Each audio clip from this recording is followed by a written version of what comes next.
I want to bring in Congressman Jim Jordan. He is a Republican from the great state of Ohio. Jim, huge gas spike in Ohio. I believe regular in your state jumped, what, more than 30 cents in just 3 days.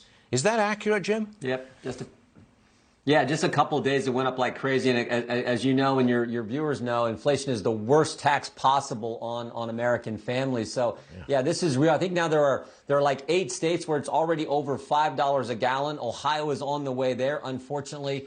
And we shouldn't be surprised. I heard when Janet Yellen said she was surprised about how the inflation. I mean, come on. You spend like crazy. You pay people not to work and you drive up the cost of energy. And somehow you're surprised we got inflation. I don't think she's that stupid. So part of me says this is intentional. And we've started to kind of hear that from Joe Biden. Well, this is a transition period we got to go through. No, it isn't. If we would do the right kind of energy policies like we had under President Trump, we wouldn't have this ridiculous high price for a gallon of gasoline. Okay, I've got to move on because I've got the very important subject of guns. I really want to talk to you about that. President Biden's calling for tighter restrictions on gun purchases. Just bear with me, Jim. Listen to this. Roll it, please.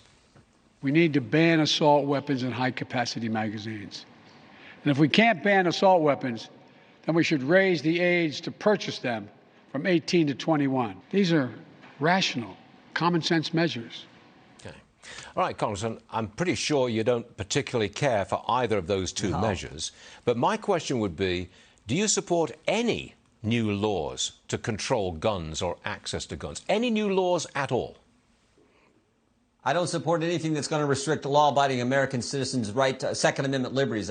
No way. But what I do support is what we can do to help schools, security at schools, making sure we have the trained security personnel there to protect students, teachers, and the overall learning environment. But the answer is not an attack on the Second Amendment. Understand what Democrats want to do. They want to tell you when you can get a gun, what kind of gun you can get, and where and how you have to store it in your own darn home. That is a direct attack on the Second Amendment. We've already seen what they've done to the First Amendment, what they've tried to do to your First Amendment liberties over the last year and a half, and now here they come for your guns. This is today's radical left. You know, they're bend the knee, wear the mask, give us your gun, and oh, by the way, you're going to pay $5 a gallon for gas. That is Joe Biden's America, and I don't think the American people are going to stand for it. How do the Republicans address the feeling in this country, and I think I'm being accurate in pointing to it, that something's got to be done?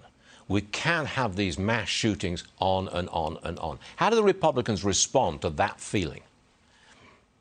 You address the problem. You don't introduce a bill that wouldn't have addressed the tragedy that took place in Texas or in Tulsa or in Buffalo. You actually address the situation in Uvalde. You make sure that schools around the country are secure, that the locks work, the security, the schools actually hardened like it's supposed to be, and that you have trained personnel there to protect them. You focus on that. That is the right approach, not taking away law-abiding citizens' Second Amendment rights, Second Amendment liberties. Jim, thanks very much for being on the show today. I'm sorry it's so short, but man, have I got some stuff to report. Jim Jordan, everyone. Good man. Thank you very much, Jim.